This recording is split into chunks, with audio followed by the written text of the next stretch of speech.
Dear students, are you here to able to hear me? Please confirm me once so that I can continue with my teaching. Is my sound clear or there is a sound background noise? Please confirm me whether I am audible to you clearly.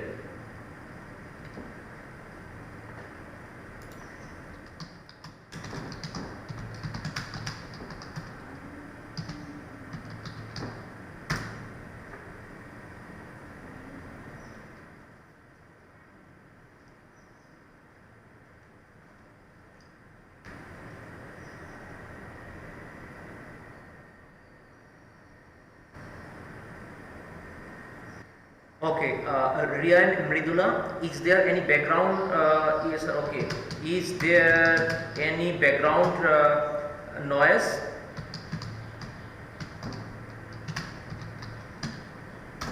Is there any background noise? Please confirm. I have put on my earphones, so if the sound quality is better, I will continue with this, or else I will take off the thing buffering. Okay. Yeah, of course. There is an issue of net today actually. Mm, uh, there is a problem with the net connectivity today, but you let me know, is there any background noise when I am interacting with you?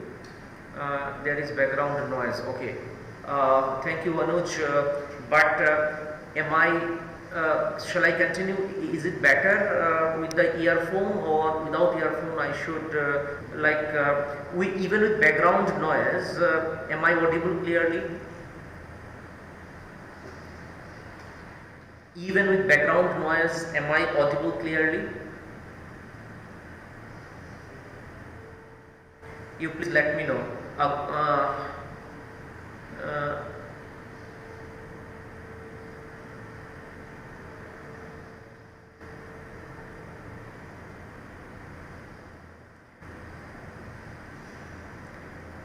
I am not very smooth, streaming. Yes. I understand.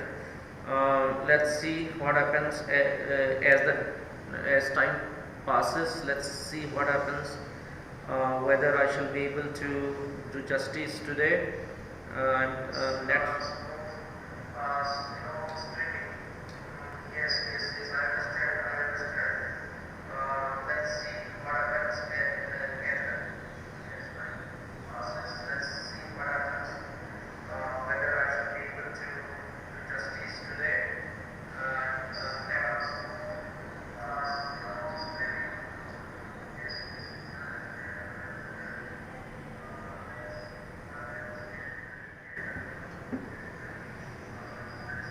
Okay, so let's begin. Today's lesson, dear students, is Animals by Walt Whitman. Okay, so first of all, we shall go with the biography of the poet. Okay, let me begin.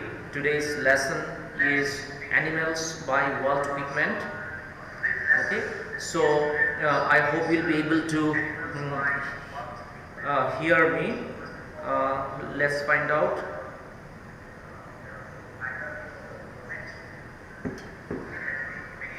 Okay, so salient features of lesson, short author biography, then I shall focus on lesson synopsis, then explanation of vocabulary and detailed explanation of each and every line, which will be followed by literary devices and eventually recapitulation. Okay, so these are the plans, these are the steps of my teaching pedagogy today. I shall first focus on the author biography, then lesson synopsis, explanation of vocabulary, detailed explanation of each and every line, then I shall focus on some literary devices, and I shall end the poem with recapitulation. Okay, so let's begin. There is no echo of your stream, sir. There is no echo. Okay. Thank you, Sahil. Thank you. I think I should continue now. Things will get better. Okay. So, dear students, first of all, let's find out what is this poem all about. Okay. Let's find out what is this poem all about. which humans once possessed long time ago. Nowadays human beings have become very much cunning, deceitful, okay, and clever. Earlier human beings had lot of values in them, okay. There was fellow feeling, there was love, there was kindness, there was charity. But as time passes on, human beings seem to have taken leave of all these virtues, okay, which they possessed long time ago, okay. So dear students, you might have understood from this slide what the poem is going to be all about. It is about a comparison between humans and animals. The poet has shown different human traits and compared them with animals, and justified the fact that animals are better than human beings, okay, because like human beings, animals do not complain, okay.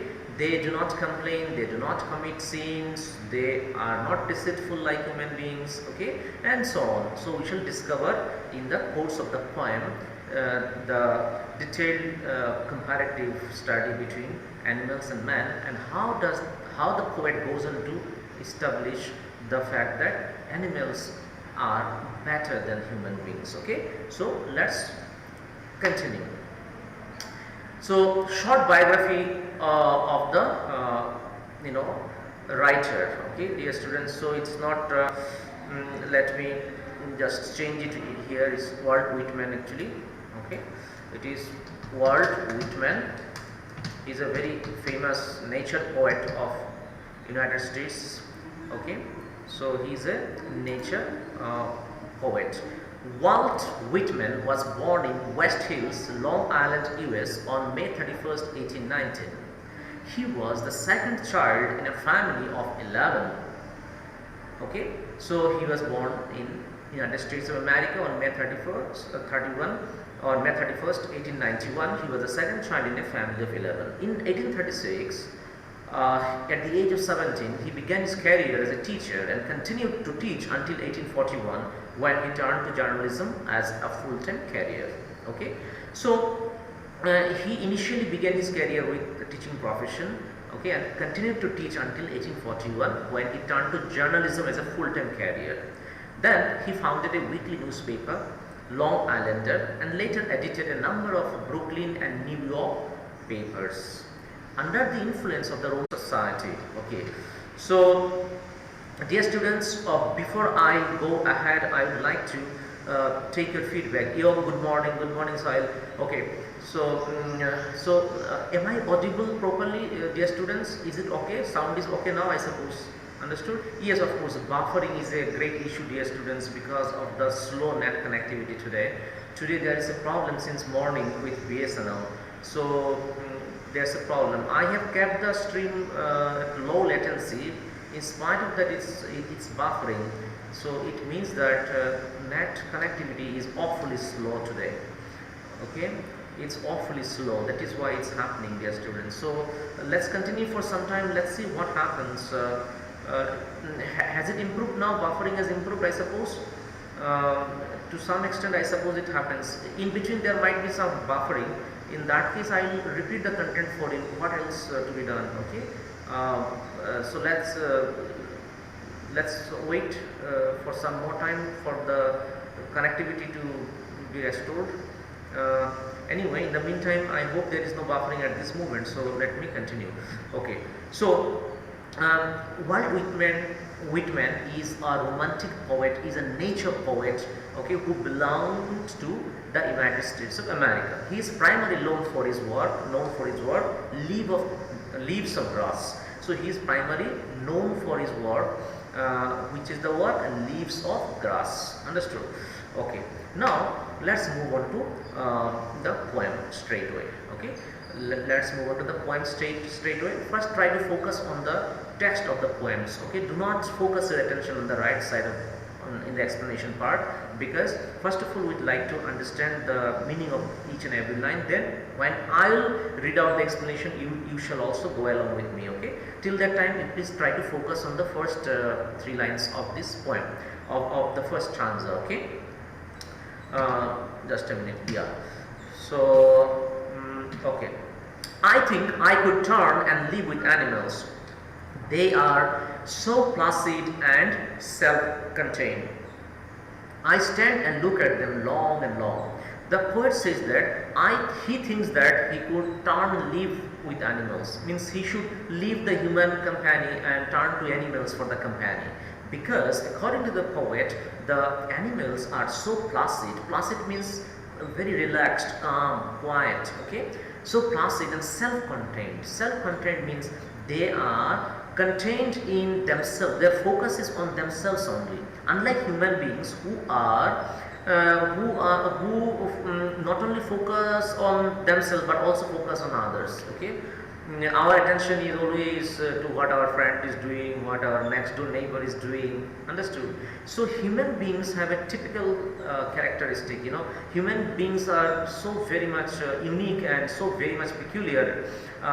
They have a lot of vices. Okay, there are very few people who are having values, mechanical state of hurried activities. In a rush, they are found to be always in rush, and they are not self-contained. Humans are not self-contained because they always poke their nose into others' affairs. Okay, they are not self-contained. They are not self-satisfied. They always aspire for more and more in their everyday life. Therefore, animals are better in comparison to humans in this context. And there are some other examples given by the poet by which he can justify his claim. Okay, next, let's move on to the stanza 2. They do not sweat and whine about their condition. They do not lie awake in the dark and weep for their sins. They do not make me sick discussing their duty to God. This stanza is a bit difficult, dear students, so you've got to focus. Okay, so before I continue,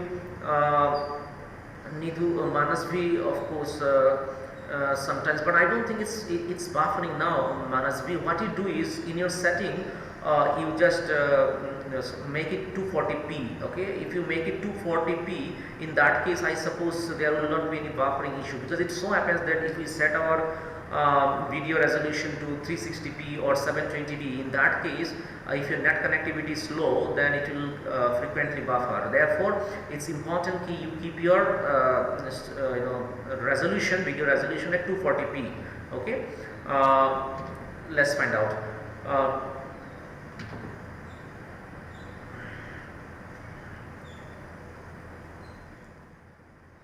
Okay, so Nidhu, you tell me, is it buffering at the moment? Shall I continue with another slide? The next slide. Is it buffering? Is it still buffering? If it doesn't buffer anymore, then I should continue with the next slide. It's still buffering, mean to say, na? Okay. The net connectivity seems to be awfully slow today. Okay. So Sahil, shall I stop today, or what do you think? Like, is it coming sometimes, or it's from the very beginning? It was buffering. Shall I continue?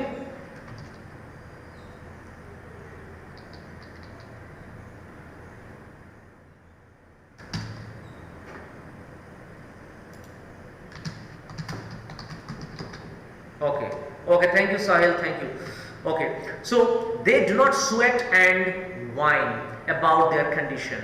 They do not sweat and whine means what, you see? It is the characteristic. These are the characteristics of animals which the poet has highlighted. They do not sweat and whine. Sweat and whine refers to cry and complain. Okay, the sweat and whine here refers to complain. Unlike human beings, the animals do not. Understood? Because they do not have the realization of what is seen, what is virtue, what is vice. Like human beings, they do not have any sort of realization of all this. Therefore, they do not remain awake and indulge in any kind of regret. As animals are innocent and simple creatures, they do not worry about their duty to God. Okay, so they are not at all aware of praying to God, because they do not need to. The writer is saying that animals are innocent and simple creatures, therefore they do not need to be worried about their duty to God. Okay. Now the last point you see on the right side of your screen is very important. The poet means to say that in spite of doing sins or committing sins, human beings talk about God and scriptures.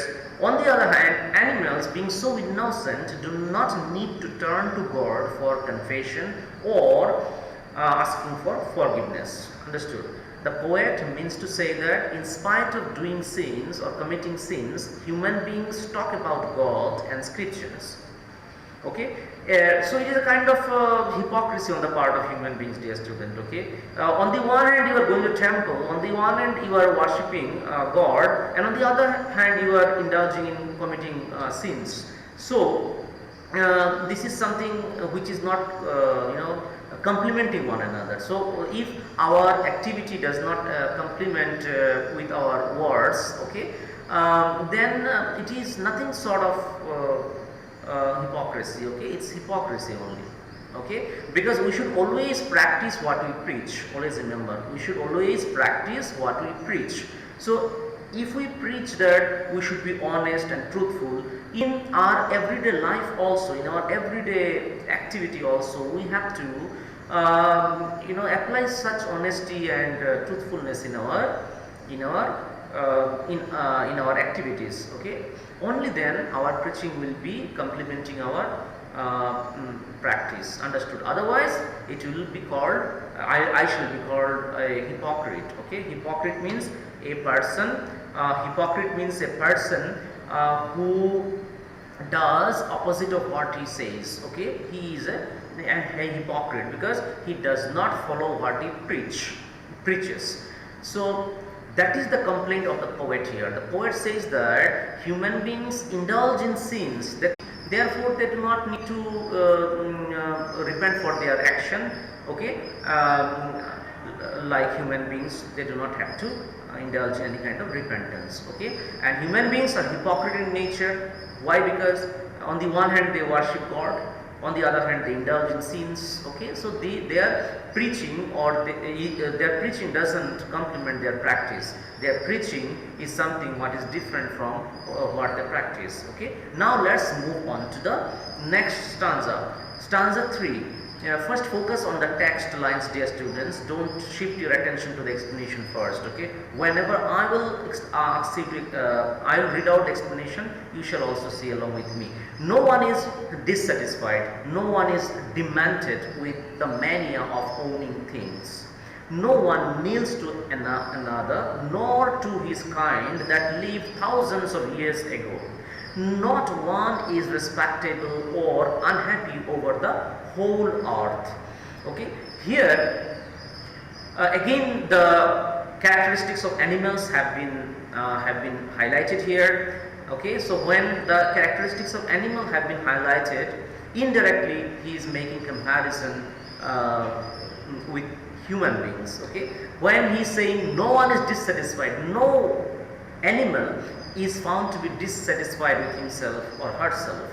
Not one is demented. Demented means affected with madness. No animal is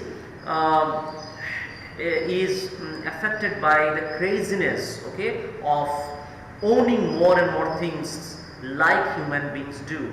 Like human beings are always crazy about owning more and more things. Okay, they want to buy this, they want to buy that, they want to do this, they want to do that. Means they are never satisfied. On the other hand, animals are never dissatisfied. Understood? Human beings are never satisfied. On the other hand, animals are never dissatisfied. Understood? So, because like human beings, animals are not crazy about owning more and more things. Human beings require, not require, human beings are crazy about buying this, buying that. They are crazy about owning things. Understood? So this is mania, means madness. Okay, madness. many of owning things. Mania means a tendency, okay, of an equal. There is no question of respect to some and insult to others. They are never unhappy, okay, like human beings. Human beings are always unhappy. Animals are self-contained and equal. There is no question of respect to some and insult to others, okay, because they consider each and every animal to be same. Therefore, there is no sense of respect or disrespect in the world of animals, okay. Now, let's move on to the next slide, that is stanza 4. So, I think it's not buffering much now, it has improved it seems, or Nidhu, Premanshu and all, you are experiencing buffering. Okay, so Mridula and Laxman, yes, means there is no buffering at this moment. Okay, very good. So let me continue, dear students, otherwise there might be buffering, okay, later on. Okay. So they show their relations to me and I accept them. They bring me tokens of myself. They evince them plainly in their possession. I wonder where they get those tokens. Did I pass that way huge times ago? So they show their relations to me. Okay, animals show their relations to me and I accept them. It means, animals seem to have what humans once had. Okay, like they bring me tokens of myself. Tokens means here good qualities. They bring me tokens of myself. They evince them plainly.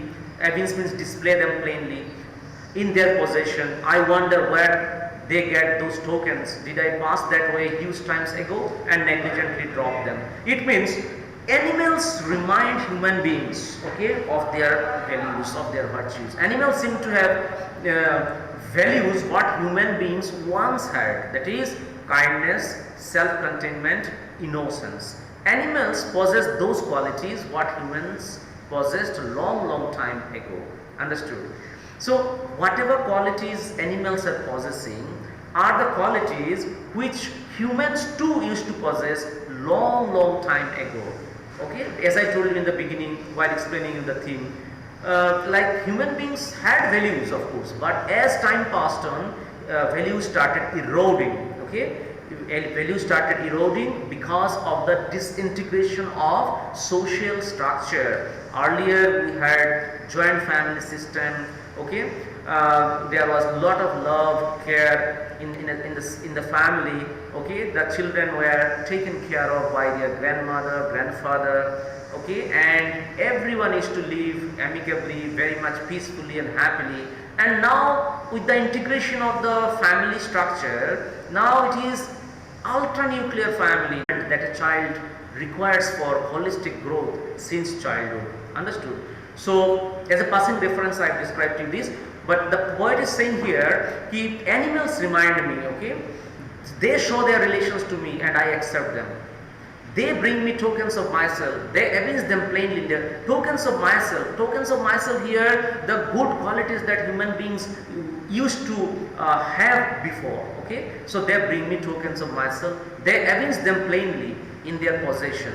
Okay, animals are having such values in their possession, means with them. What human beings had thousands of years ago, such values are found in the possession of animals, okay, like kindness, self-contentment, innocence. I wonder, the writer is very much surprised, he wonders where they get those tokens, okay, where they have got those good qualities from. Did I pass that way huge times ago? Did human beings pass these qualities to the animals long time ago when human beings were having all these virtues and negligently dropped them, and then human beings have given up these virtues, okay, which have got transferred to the animals. So the poet is very much confused now. What happened? Okay, might be human beings were very much means he is just imagining a situation. Okay, hypothetically he is saying, of course, human beings have taken leave of the values which animals have taken up. Understood? So he is saying, are the virtues taken up or are the virtues that animals do possess at the moment, okay, are taken from the human beings long time ago, because presently the human beings don't have anything to offer to animals in terms of values. So human beings might have dropped these values to animals long time ago. Okay, so now we focus. Yeah, she's going on. Okay, so animals seem to have what humans once had: virtues like kindness, self-contentment, and innocence. Animals possess those qualities what humans possessed long time ago. Secondly, you see, the poet wonders that humans gave up these qualities and they have been passed on to the animals. Okay, so at last the poet introspects himself and wonders whether animals picked up those human virtues when he dropped them carelessly long time ago. It's not age, it's long time ago. Okay, so dear students, I hope you understood the explanation part, and if you have any doubt, I shall address them in the next class. Okay. Dear students, there are some literary devices: anaphora, metaphor, repetition, and alliteration. Okay, anaphora means use of repeated words at the beginning of two or more consecutive lines, like use of they do not. Okay, so they do not are the phrases which got repeated at the beginning, so much cluttered. Okay, so you please do one thing, you please make a PDF file and keep all the images inside one single PDF file. Go to your class folder and make a folder in your name, and inside that folder you keep uploading the PDF file of every lesson. Okay, for one lesson you make one PDF file, for the next lesson you make another PDF file. And I told you the software which is very important for which is very good for converting images into PDF file. The software is, the app is Microsoft Lens. Okay, Microsoft Lens you can download from the Play Store, and with the help of this app you can convert all your JPG images of the lesson notes into a single PDF file, then upload it in my website. Thank you so much, dear students. I am sorry for the inconvenience that you faced due to slow net connectivity. I have a concept video of the same lesson, so if some of you have had difficulty in understanding, please watch the concept video on Learning with the Difference YouTube channel. There I have already uploaded a concept video on animals, so please do watch it once again. Okay, thank you so much. I will also share with you the link of that concept video. Okay, so bye bye. Take